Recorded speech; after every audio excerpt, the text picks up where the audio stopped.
I just happened to go to school for this stuff and really love teaching it to people. So I do have a few years of experience in working in the private industry with hydroponics.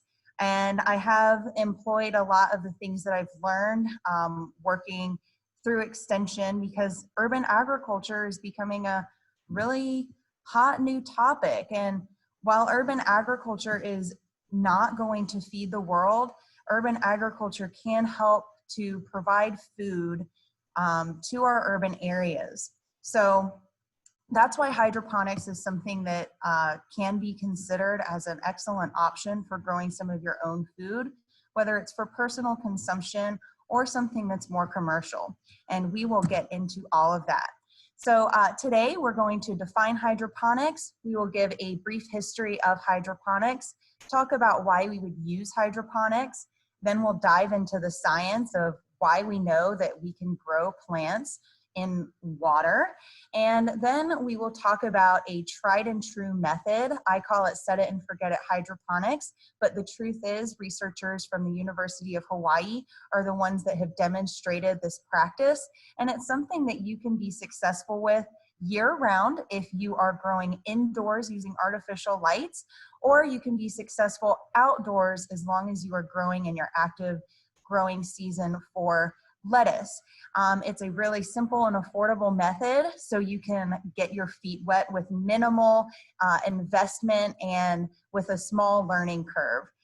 So I really look forward to teaching you guys that simple method later. So hydroponics is derived from the Greek words hydro meaning water and ponos meaning labor. The literal translation is water working, which almost sounds magical, but in fact it's just science. It's a method of growing plants without soil using mineral nutrient solutions, where the plants are either grown directly in water or they're grown in some sort of an inert medium like perlite, gravel, mineral wool, coconut fiber.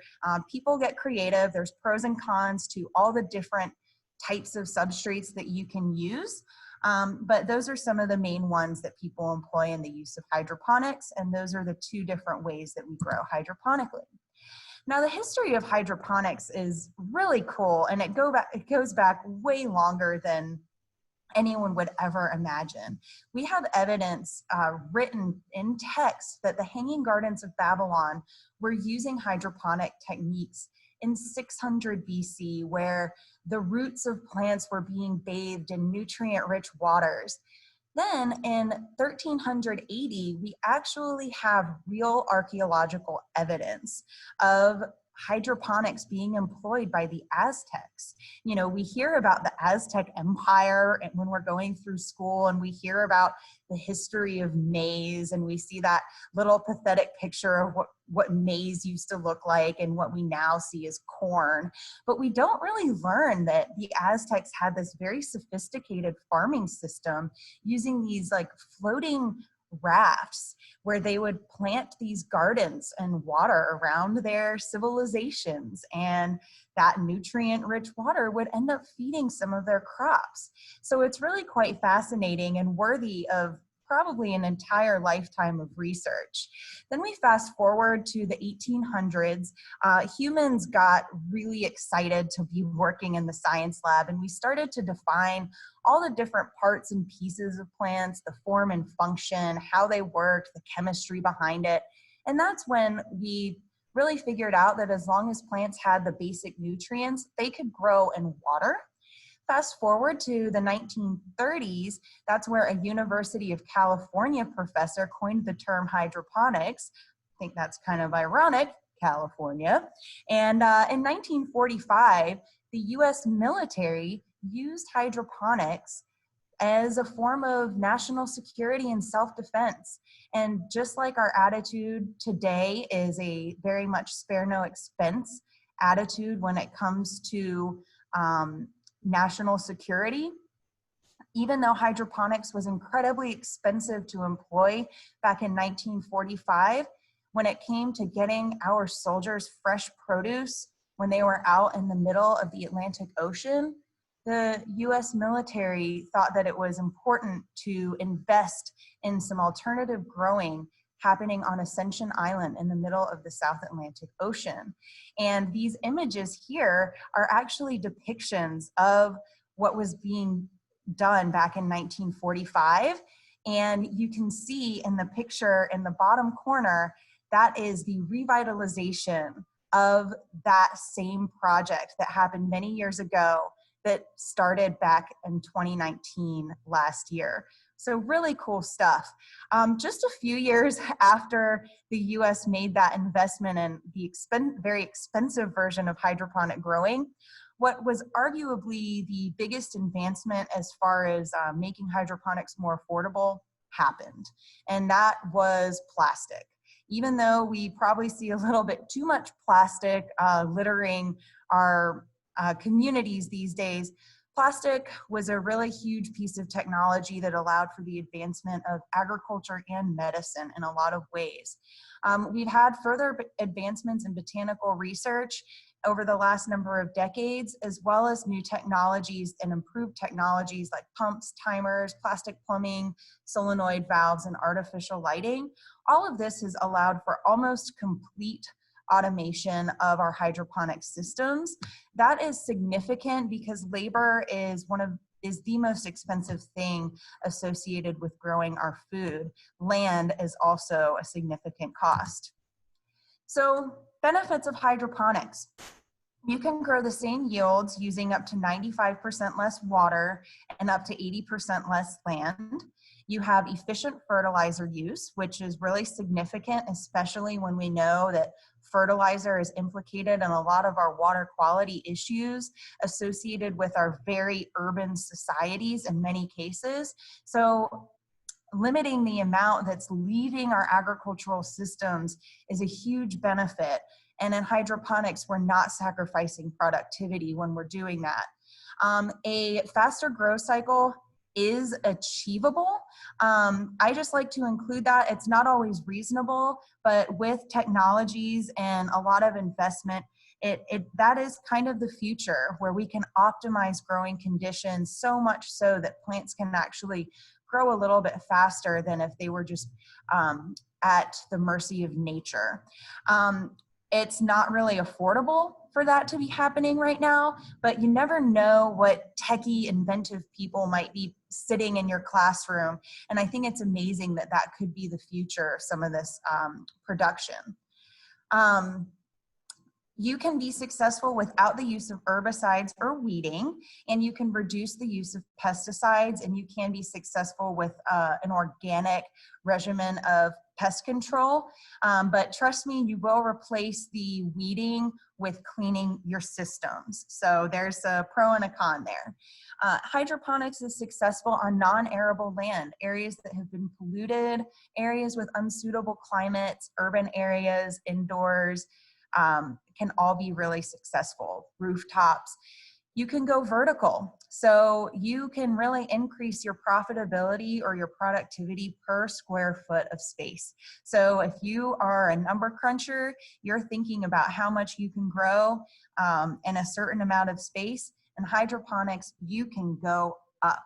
Not all ways are created equally, but you can really increase your productivity and profitability per square foot. And you can do it over and over and over again as long as your environmental controls allow you to create an environment in Florida beat the heat of our Florida summers.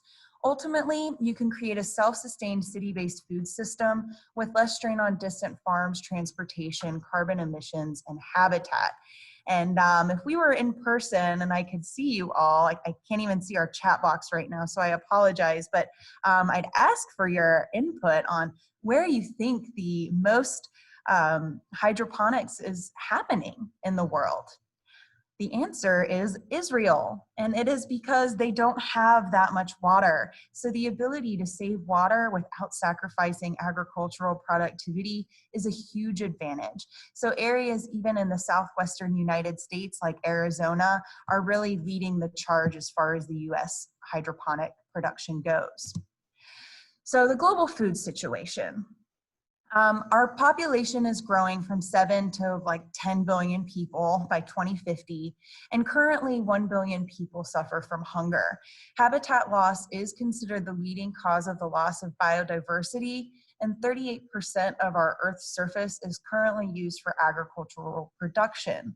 So the whole point is that we have a lot more mouths to feed. The reason we've been able to feed this many people to date is because of agricultural technology. And agricultural technology and how we look at our food system is how we will continue to rise to the occasion and figure this out. I will tell you, if we just didn't waste food, then this wouldn't be an issue. We do produce enough food to feed every person on the planet. So it is more of an issue of our entire food system. And I think what we have experienced in the last few months, when Florida spring is yielding some of the best produce in the entire country and even the world, where we saw Florida farms were not able to get their produce to their end markets, while some of us here in Florida couldn't really access some of that food. That's an example of issues within our food system at large. And those are some of the really cool things that we get to all be involved with through Extension, through the Master Gardener program, through working with researchers, and through getting our boots on the ground in the community. So thank you all for really being a part of our solutions now and into the future. That brings us to the Florida food situation. Florida produces the second highest vegetable value in the entire United States, and agriculture is the second largest industry in Florida. And over the last few months, I don't have like the source for it, but I've heard in different presentations with UF faculty and researchers that agriculture was actually our biggest industry these last couple of months because of the issues that we had with the coronavirus and lack of tourism industry. So, you know, sometimes it goes undervalued and under-recognized, but agriculture really is at that basis. These are the raw materials that are being produced that are the basis for many other industries in Florida and really across the entire world. So you can see all of the delicious things that we grow here in Florida, all the specialty produce. And you can see in the map that farms in urbanizing counties face special challenges for long-term sustainable solutions.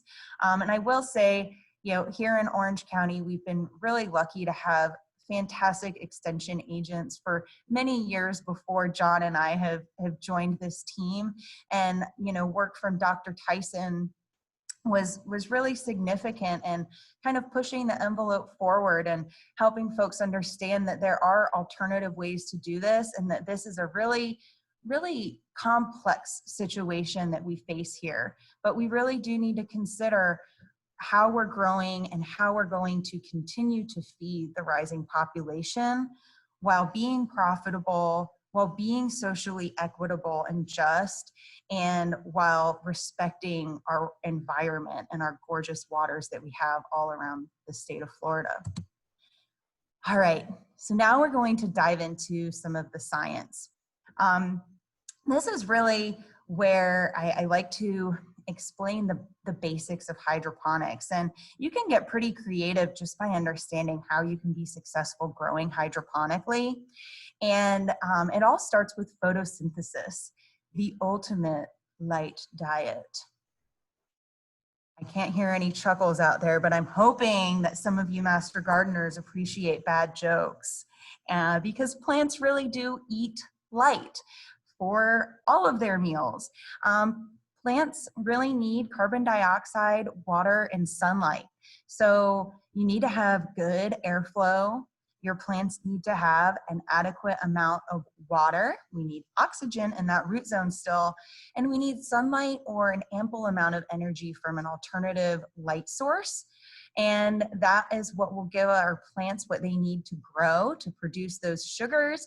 And of course, that byproduct of oxygen that our plants just don't need any more of, but luckily for us, we breathe it. So thank you, plants, for giving us that oxygen once you've done your photosynthesizing. But a plant can not only survive off of a diet of light, a plant needs nutrients. A plant surviving off of only photosynthesis would be like us surviving off of a diet of white rice. You might fill your belly, but you are not going to get full, and your body, your overall health will decline over time. That's where the essential nutrients come into play. So with plants, we need to provide them with 17 essential nutrients for their growth. A plant cannot complete its normal life cycle in the absence of a nutrient, and those nutrients are obtained through the water, air, and the soil. So in hydroponics, we, the grower, have to provide the plant with all of the nutrients. Your garden fertilizer is not going to have some of those nutrients that are naturally found in the soil in the fertilizer formula because they're already in the soil. If you are growing hydroponically where you're replicating that system, then you need to provide all of those nutrients to the plant. And an older formula involves the all-purpose Miracle-Gro and Epsom salts. These days, we are really fortunate to have a really wide variety of different nutrients available. They come in liquid forms or granular forms. Some of them come in an A and a B solution. That's just because of the chemistry behind it. And if you mix them when they're concentrated, they will form a plaster of Paris. All of them are good. The real thing with nutrients is making sure that you get something that works well for your plants. So you have your all-purpose seasoning in your spice cabinet. That's like your 10-10-10 type fertilizer. It'll be good on pretty much anything, but you might have a steak seasoning that's like really good for steak. And tomato and flowering and fruiting plants, they'll need a fertilizer, a hydroponic fertilizer that is geared towards flowering and fruiting. Alternatively, if you are really focused more on lettuces and leafy greens, you can select a fertilizer that's just for lettuces and leafy greens.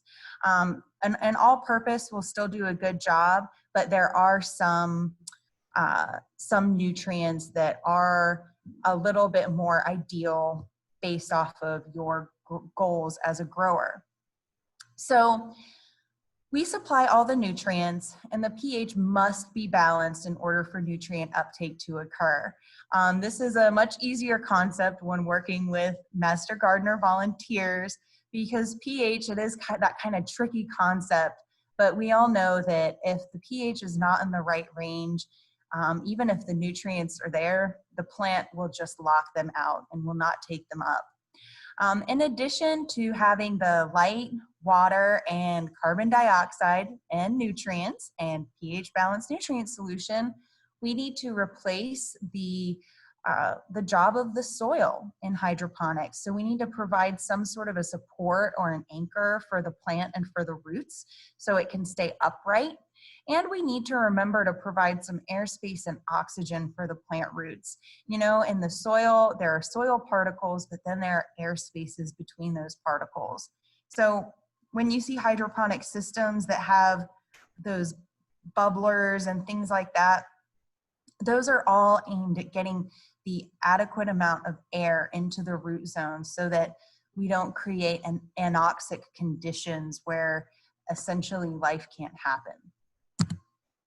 So this is just a depiction of water being taken up through the roots, carbon dioxide in the air around us, and light or energy from an alternative source where plants produce sugars that help them to grow and get rid of that byproduct of oxygen, which is lovely for us. So we touched on those essential nutrients, and the real takeaway here is that in hydroponics, we're providing everything to the plant, we're setting it up, and we are essentially controlling all of the aspects. And you can also use that to your benefit when it comes to trying to figure out what's wrong with your plants. There is a technical learning curve associated with hydroponics, and you have a few more things going on in a hydroponic situation. So you want to be able to determine, well, is the plant just not getting enough light? Is it not getting enough water? Did I not give it enough nutrients? And then which nutrients does the plant seem like it's hungry for more of? Or maybe even is it getting a toxic amount of something? That's where we start to get used to reading our plants visually. We look for those visual cues on our plants and we try to respond to them. In hydroponics, we do have some tools that you can use. I'll show those in a second. But here is a nice representation of the percentage of essential nutrients required for healthy plant growth. And this one is specifically for citrus, but I really like the depiction because it shows how much our plants really take up the nitrogen, phosphorus, and potassium. That's the meat and potatoes for the plant. So it likes to eat a lot of those. Then we've got the calcium, magnesium, and sulfur, those secondary nutrients, and then our micronutrients. Those are just as important. Our plant just doesn't need as much of them. So we can measure our nutrients. And I think this is an area that new growers can get a little bit confused on because there's the perfect way, there's the internet way, and there's the way that will work and that is really affordable. So I'm going to try to cover these for you. Electrical conductivity is, or EC, and let me preface this. If these terms are like, well, already, nope, not going there, too much, just fast forward to the final bullet.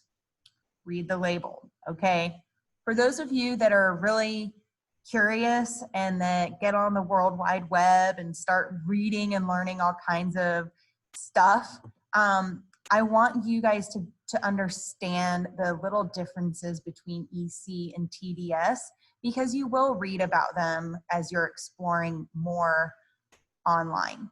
So EC is electrical conductivity that is almost used exclusively by commercial hydroponics growers and in University of Florida documents. It's unambiguous, it's an industry standard, and there are no conversions, and meters are available online. TDS, or total dissolved solids, are used frequently by hobby growers, sold in hobby stores and online, and is regularly referred to in online forums. It's probably a little bit more comfortable and almost seems more logical than something like EC, even though EC is technically the more correct way to measure your nutrients. TDS is ambiguous and it's calibrated in at least 2 different ways. So my meter could be sticking in the same solution as your meter. They could be calibrated 2 different ways and show 400 points difference on what they're reading. So it can be a little confusing. If you are getting more complex than growing lettuce in a bucket, I do think getting some nutrient meters can be beneficial so you can start to hone in on your operations. If you are keeping things simple, you can read the label and you can read your plants and grow in season, and you can be pretty darn successful without having to spend an extra $100 or $200 on some of these meters. I always get waterproof because I've learned from my mistakes. I'm a dropper and a lever, and we'll leave it at that. So nutrient uptake is impacted by pH. 5.5 to 6 is optimal pH range for hydroponic lettuce nutrient uptake, and really all hydroponic crops like that range. Typically, we are always trying to lower the pH because it does have a tendency to creep up. So we're usually trying to knock it back down with things like white vinegar or citric acid, or even some more commercial types of acidifiers. There are methods that you can bring it back up, but that's much less common. And if you are using measurement tools, this is just a little cheat sheet for you to know your target ranges. The goal for the electrical conductivity, and these are really goals set for commercial lettuce production, but if you are taking it seriously, then and I know some of you are, then your goal is about 1250, and your TDS is about 800 parts per million. So you can even start to kind of figure this out and even get a pretty good feel for things the more you do it. So this is what brings us to the set it and forget it hydroponics portion. I will now show you a video, and I have supporting resources for you all. I'll see if I can send them out to you in the chat, but don't worry, John and I will make sure that you guys have access to this information, and you guys definitely know exactly where to find us. So fear not. I really look forward to hopefully getting to work with some of you guys on these things, and getting more hydroponics education, especially slightly more commercially geared for this urban ag stuff that's happening here locally. So let me go ahead and play my video. Hydroponics can be a great, easy, and affordable way to grow your own food. Today, I'm going to show you how you can grow great-looking lettuce just like this hydroponically at your own home. All you have to do is set it and forget it.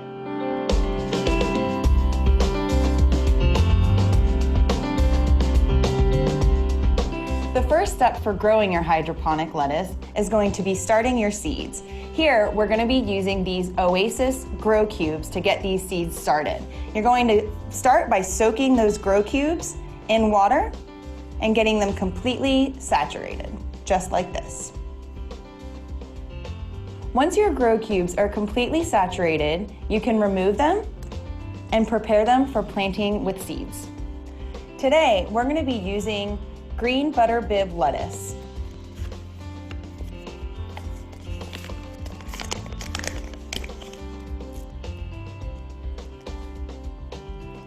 These are pelleted lettuce seeds, which just makes handling a little bit easier.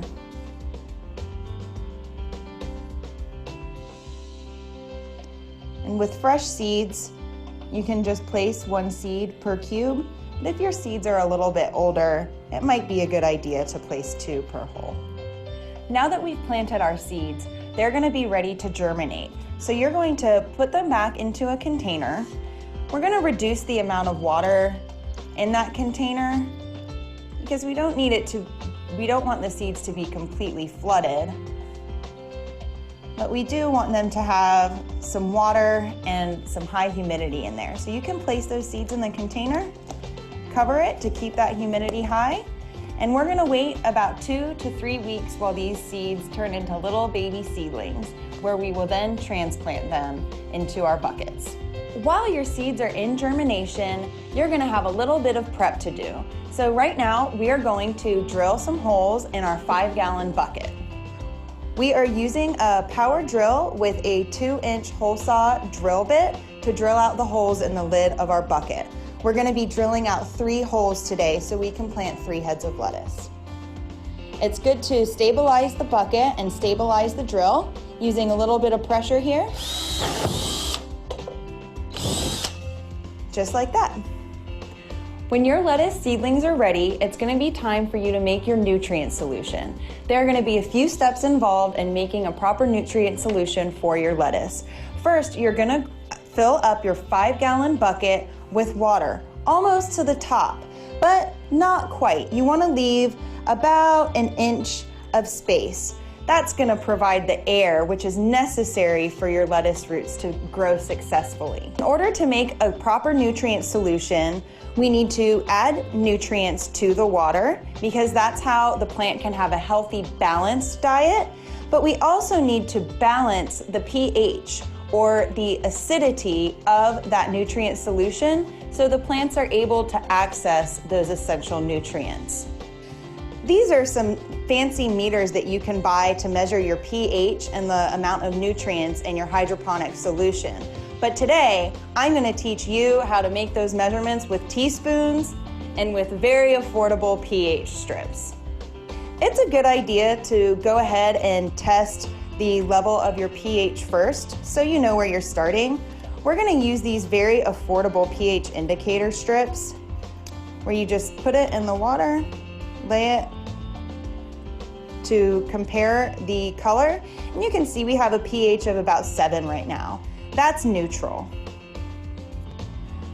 We want a pH that's in the range of about 5.5 to 6. So now we're going to add our nutrients. The nutrients are going to help to lower the pH a little bit. Then we're going to add our vinegar to drop the pH to our desired range of 5.5 to 6. So we're going to start by adding 5 teaspoons of the nutrients.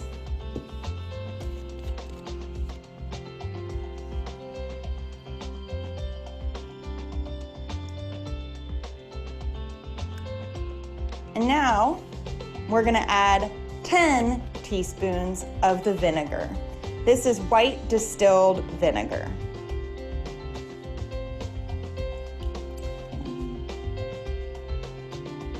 Now I'm just going to give it a quick stir to evenly distribute the nutrients and that acidic vinegar throughout the solution. Now let's see what our pH looks like.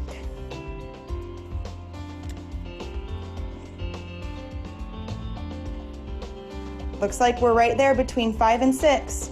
Now that our nutrient solution has been pH balanced with our nutrients added, it's going to be time for us to place our seedlings, which are now about 2 to 3 weeks old. Now we're going to take that lid that we drilled those 3 holes in with the 2-inch hole saw, and we're going to place it on the top of our bucket. And we are going to take these 2-inch net cups to place in these 2-inch holes. You can see that the water level is up about halfway on these net cups. That's important so that our seedlings can remain in contact with the nutrient solution so that they can get off to a good, healthy start in this bucket. Now we're going to take these seedlings.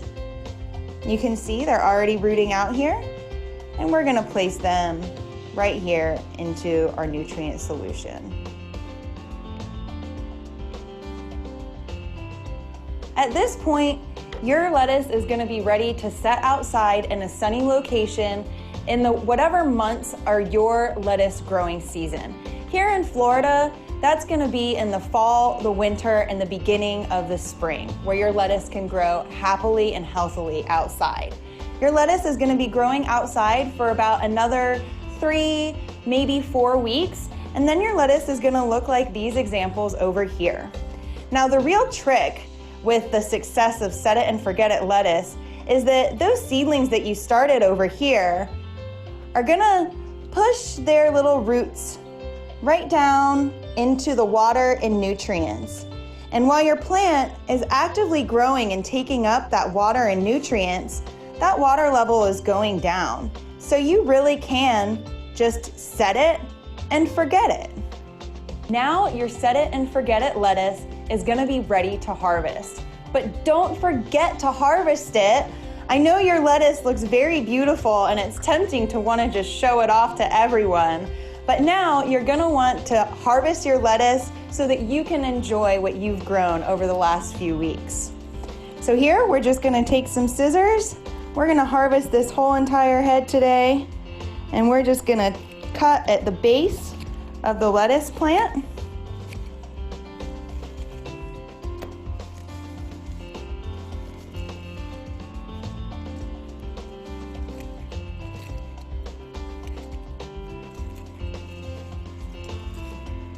We're going to move that lettuce right here to a bowl where it's ready for dressing. I hope you found the set it and forget it hydroponic method.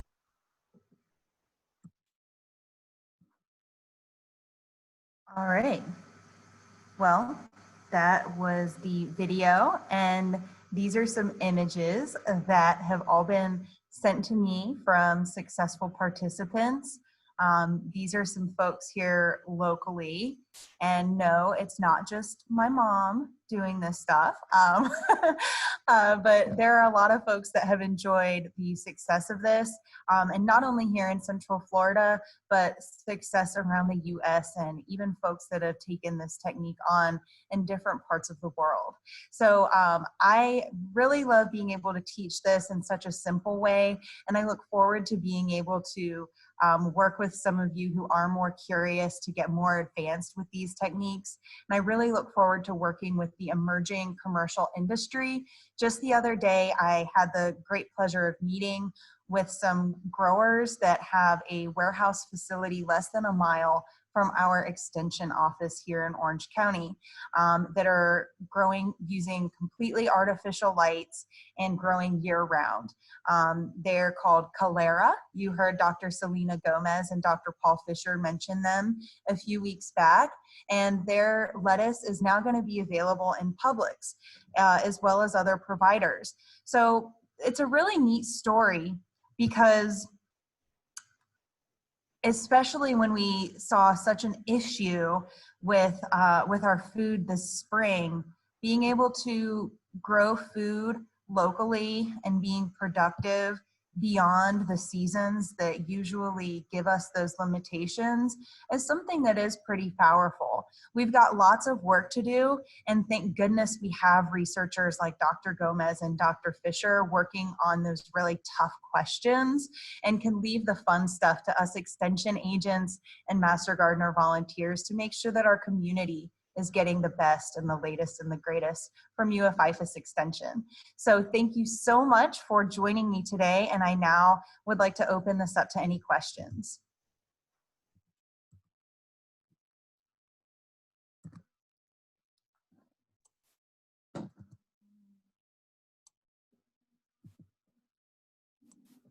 Okay, can you see the chat? There's quite a few in there. All right. Yes, I can see the chat. And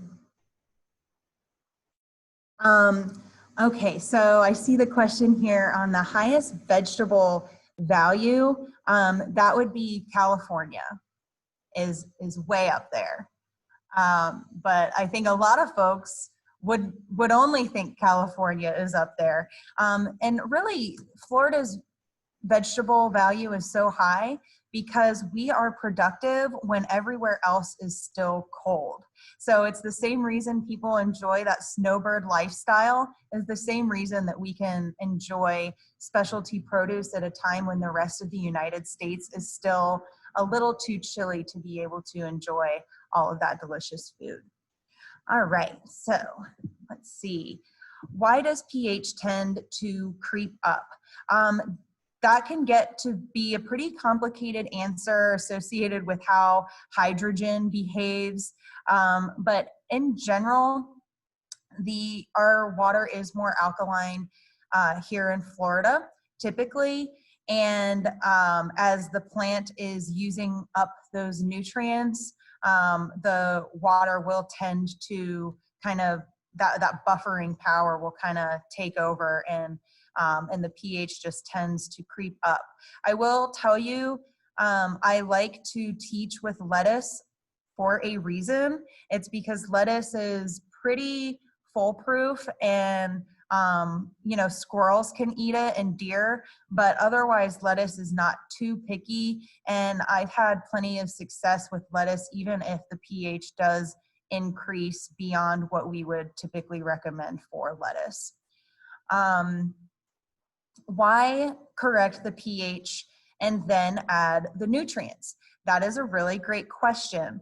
The specific order is because sometimes the nutrients, we will add the nutrients first before adjusting the pH, because the nutrients will actually sometimes slightly adjust the pH. There is, in the video, I was using Dynagrow Foliage Pro. You know, there are plenty of nutrients. I'm not just promoting anything specific. Those are easy to use, but there's actually a more, it's certified by one organic agency. It's a Botanicare product, and it actually lowers the pH quite a bit to the point where many people don't even have to add the vinegar, but you have to do a rate of 1 tablespoon per gallon. So that's why we add the nutrients first and then adjust the pH, so you don't have to do something twice.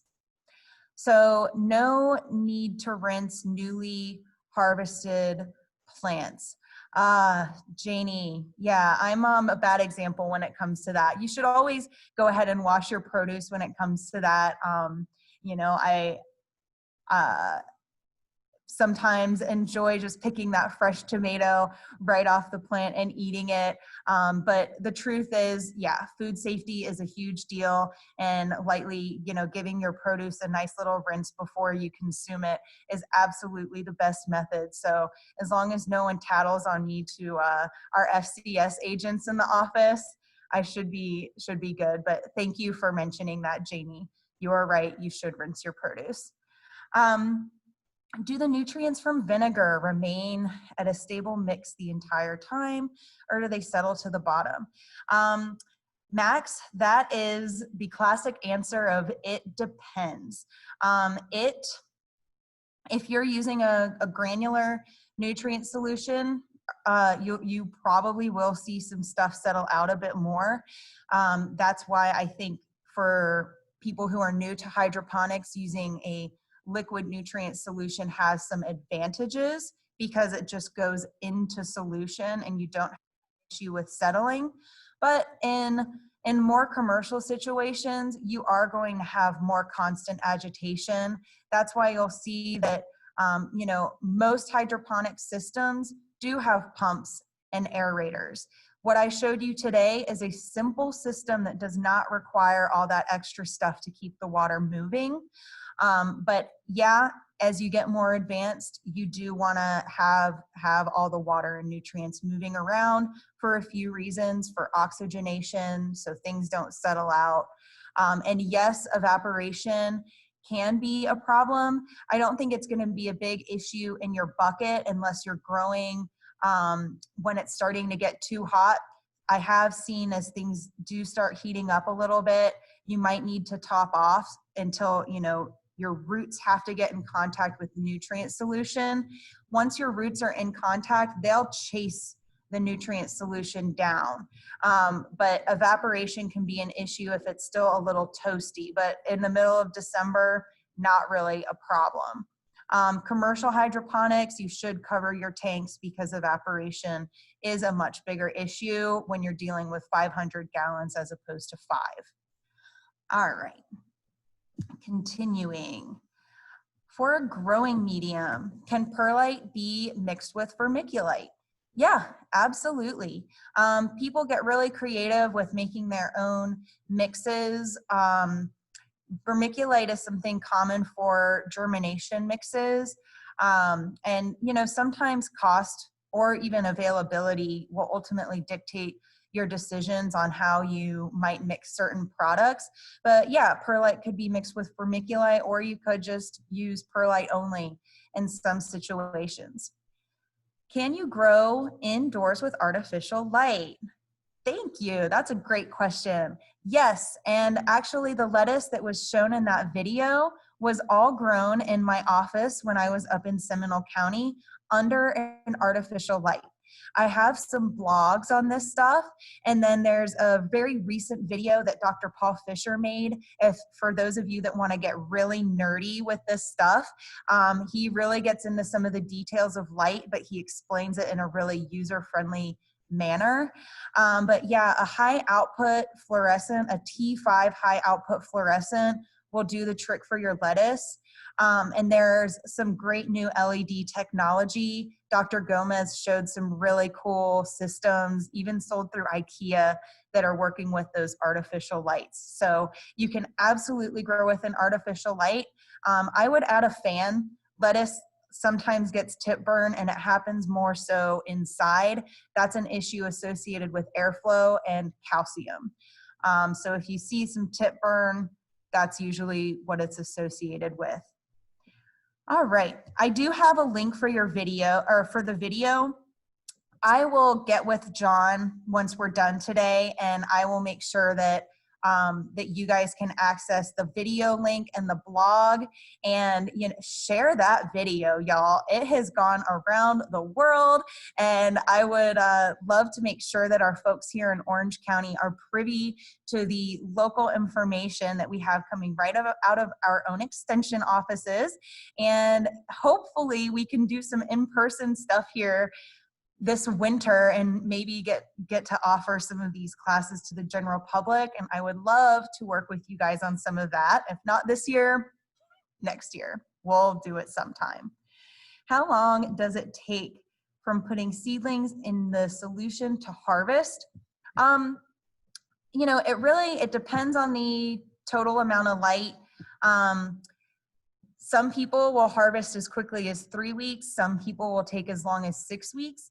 That's kind of the cool thing with this method, though, is you can start to learn a lot about your plants, even just based off of where you set it. Some folks will set it in a bright window and they're like, it's not looking good. And I will tell them, we'll move it somewhere else.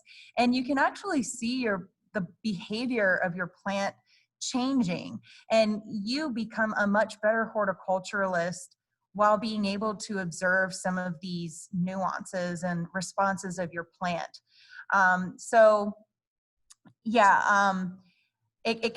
The amount of time can ultimately vary, but ideal conditions, it will grow a little bit faster. Usually, plenty of folks will kind of harvest one head a little bit soon, one head will be spot on, and one head will be a little bit on the mature side, and they might eat one head per week and do that kind of rotation. Or you can be very meticulous with your snippers and just snip off bottom leaves if you like, but it'll take more time. Okay. Okay, in the summer, with this method, I wouldn't recommend doing this method in the summer unless you're in a controlled environment indoors, or if you're just really okay with being experimental. But it is just too hot and too brutal in the summer, so that's just time to pack up and treat yourself to the beach weekend. It is just too hot in the summer. You could try something like basil, but basil will get a little top heavy and it shows nutrient deficiencies faster than lettuce does. So, and if you're growing through the summer, you need a controlled environment. If we put it on the patio, is the summer rain going to cause issues? Summer rain could overflow it. In my experience, the rain can add, even if raindrops do get in there and stuff like that, it's not going to cause such extreme issues that you'll see it affect the performance of the lettuce. But I'm also open to feedback on that. I only have so much experience where that's happened. But if you think that things have overflowed significantly, then you might want to readjust those nutrients, or just see what happens. Just wait and observe, and you might still be satisfied with the performance of your plant. And if you're not, then maybe next time that you need some additional help. But again, in the summer, rains is not the time that you should be growing lettuce. So it would be towards the end of the season when we are still getting slapped with rains, even in October, when you might be more considerate of those things. Okay, let's see. When you cut the lettuce plant for use, will the plant regenerate in the hydroponic system? So the lettuce will grow back, but will it be tasty and will it be good? Not really. I learn all of these things from my mother because she loves to take these classes and she likes to break all the rules that I teach her. So she's experimented with this, and yeah, some new leaves did start growing out of that base. She refilled the bucket, even though I would say dump it in your landscape plants, clean it out and start fresh again. She just filled it back up and let the lettuce keep growing. It was bitter and it was not anything that you would be excited to eat. But if you are okay with eating bitter lettuce, then that's you, that's up to you. I wouldn't recommend it, but it is possible, but not recommended. So, have I tried this with any other vegetables besides lettuce? This method is really best for lettuces and leafy greens and low stature, short-term plants. Really, I have experimented with other stuff, something like collards or kale. I've grown radish tops using this method, parsley and some other herbs, basil. This is where I really look forward to working with you all, the Master Gardener volunteers. When I was up in Seminole County, the Master Gardener volunteers really ended up providing me with a lot more useful feedback than I would ever be able to experiment with as one individual. So your feedback is really valuable for so many other folks to learn about what can and can't be done with this, but mostly lettuces and leafy greens. And, just if you are deviating from what would be typically recommended, just recognize you might not be successful. You can eat your mistakes. That's the exciting thing with this stuff. All right, so root vegetables. Can you grow carrots or onions this way? You not set it and forget it way, but root vegetables could be done in different hydroponic systems. And I love when the wheels start spinning and the curiosity really strikes. But carrots or onions, we would need to have more of a substrate type system where we're growing in like a coconut fiber or something like that. Because if they were just hanging out deep in the water like that, they would just rot. So this is really just a lettuce, leafy greens, short-term crops kind of thing. And if you like it, then maybe get curious and complicate things with some of those root vegetables. Also the soil is awesome. I have nothing against the soil. I just think hydroponics is cool and it's necessary for urban areas to grow a higher volume of food in less space. And I think I see my final question here, unless anyone else wants to type any in. Can you run the light 24/7 to speed the growth? Or do you turn off the lights for some time to let the plants sleep? It is good to let the plants rest a little bit. Plants do, there are really important processes for plants when they are, sleeping, so to speak. So you can have them on like 12 on, 12 off. You could even have them 14 on, 10 off. And even play with it a little bit. If you have more sunlight coming in from a window, you will even see fluctuations throughout the year and how your plant might behave, even at different heights. If your light is 1 foot from your plants compared to 2 feet from your plants, you will see your plant behave differently. The color of the light will even influence that. So no, I would not do 24/7, just so your plants can get that same R&R that you enjoy at nighttime. And you can dictate when nighttime is for your plants though too. You could run lights all night long and have them sleeping during the day and they won't really know the difference, as long as there's no influence from sun. But in general, give your plants some time for some rest and relaxation. Do we have any other questions? All right, cool. Well, this was awesome to get to talk to all of you guys today. I cannot wait to re-engage in the way that we all enjoy working in person, but this works really well too, and I think it gives us really great access and ability to, stay in touch with each other virtually. So thank you so much for that today. John, did you have anything else you'd like me to address? No, I just wanted to say thank you for being today's speaker. And we got a ton of questions. I mean, compared to the average here, like there was a lot of curiosity there. So I'm, Yay! I'm curious to hear if anybody starts up their own systems or anything is inspired by what you've got going here. But you're the resident Yeah. person here for this, so that's good. I mean, that we Yeah, and unless you're going completely artificial, the summer's brutal right now. So just get excited for things to cool down a bit. But you guys know where to find us if you have any questions. And John, I think you've got to go. Yeah, I gotta head out from here, and I think because I'm the host here, this has got to end too.